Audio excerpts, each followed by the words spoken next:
joining me now to discuss, congressional candidate from Kansas, physician and lieutenant colonel in the U.S. Air Force Reserves, Dr. Prasanth Reddy. Dr. Reddy, thank you so much for being with us here on American Agenda. I understand that you changed a flight to be here with us today, and we appreciate it. But we got to ask you, especially as a physician, you're also running for office, of course. Is a cognitive test something that every candidate, specifically every presidential candidate, should take? 100%, Katrina. This is an easy one. Thanks for having me here today. I'm very excited to be here. And what I would tell you is, dementia and memory loss is a serious problem. I mean, many families across the country are dealing with that in their own families. I am. And so the issue here is the President of the United States is the most powerful person in the world. And we need to ensure that they're able to do their job with no concerns or reservations. And because of that, I think it's very reasonable to make sure that someone's capable of carrying out the responsibilities of that job. And so because of that reason, I would say that he absolutely should take that mental acuity test. It's a necessary thing.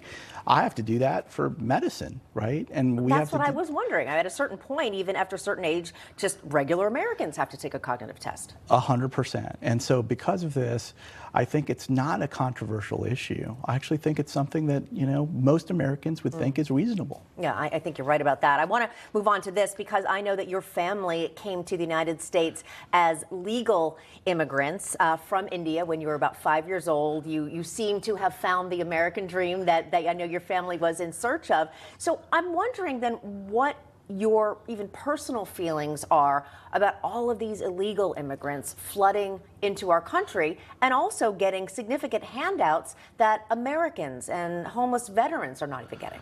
100%. This is another easy issue. I think what America is looking for is common sense.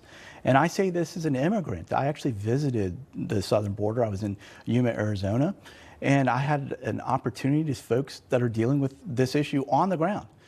Folks that are dealing with human trafficking, the drug crisis, healthcare issues, and then economic issues of what's happening with this porous border.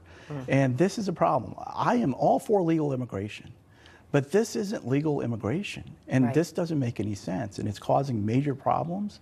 And by the way, I do think that President Biden can do something today. Remain in Mexico is something that could be enacted today. And it would curb about 70% of the flow, right? 100%. Yeah. This is one of these things that, as we talk about perfect solutions, we don't err on the side of having, just a sieve of a border while we figure out these solutions. Where are things that we can do today that could help, including President Biden?